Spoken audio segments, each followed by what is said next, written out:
ورحمة الله وبركاته. النهاردة هنعرف نعمل حركات في لعبة دريم ليج سكور، ودلوقتي هنفتح اللعبة.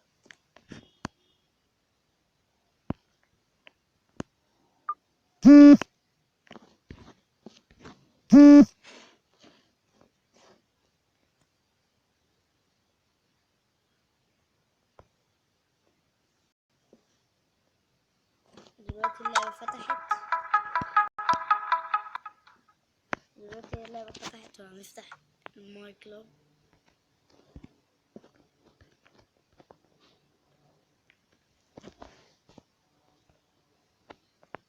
هنفتح دلوقتي التريننج.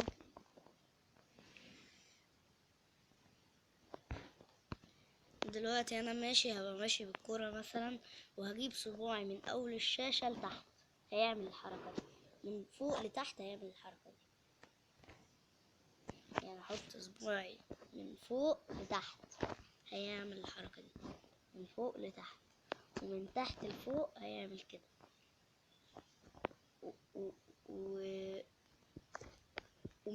الجنب كده من عند السهم اللي احنا بنلعب منه لزراير الباص كده هيعمل الحركة دي، والعكس هيعمل الحركة دي.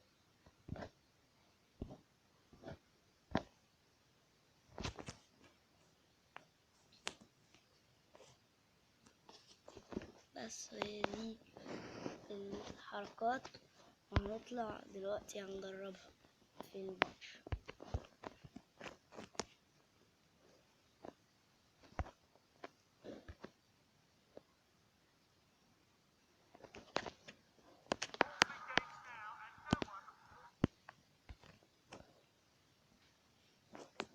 دلوقتي هندوس، هنبدأ احنا اللي هنسنتر.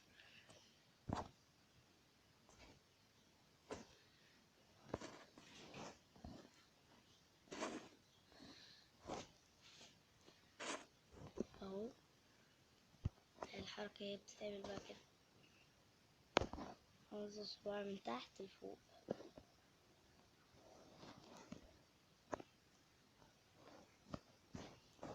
من فوق لتحت هيعمل الحركة دي، من تحت لفوق هيعمل الحركة دي، من هنا لهنا هيرقص.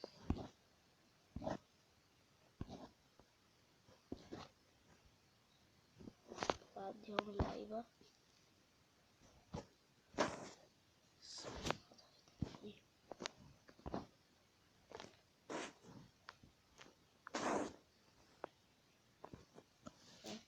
تاني. شفت هعمل حركة من تحت لفوق اهو، يطلع عليه كريستيانو رونالدو.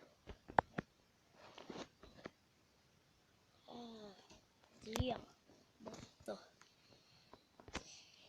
هي دي حلقتنا النهاردة معاكم، وباي باي.